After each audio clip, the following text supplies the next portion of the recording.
Friday prayers at Allentown's main Islamic center. Among the many worshippers, a Syrian refugee recently arrived with his family. They fled a devastating war and the hated Assad regime.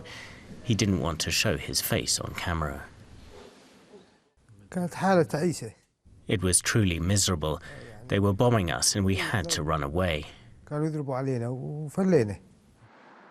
He's now left the horrors of Syria behind and found safety here in Allentown, home to one of America's largest Syrian communities.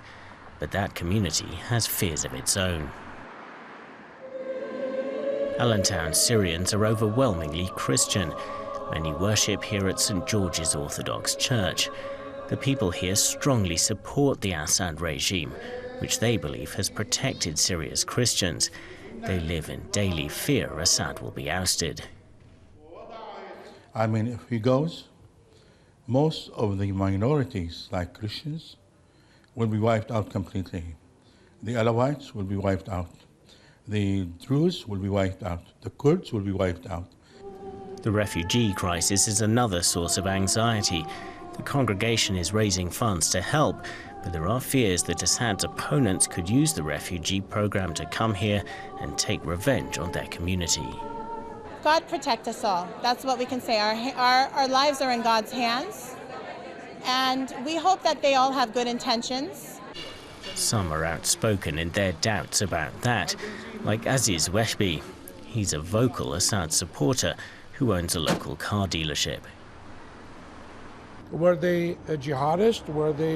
Do they have any political agenda behind them coming over here? And that would raise concern. We don't want to see a religious conflict between the newcomers and the established citizens over here in the United States of America. But not all of Allentown's Syrian Christians share that view. Ayub Jarouj runs a food bank that serves families of all backgrounds, including the recently arrived refugees. We have Muhammad, and we have Naji, and we have Anthony, and you have... I don't see Muslim and Christian. I see Syrian. And if everybody would look at the Syrian as Syrian, then we'll be in better shape. Instead of, this guy is Muslim, what the hell with him, he's no good, he's terrorist. Back at the Islamic Center, prayers and a special dinner for all 9 refugee families. They're well aware of the discussions they're generating. One refugee was willing to speak to us before the camera. He had this message for worried Americans.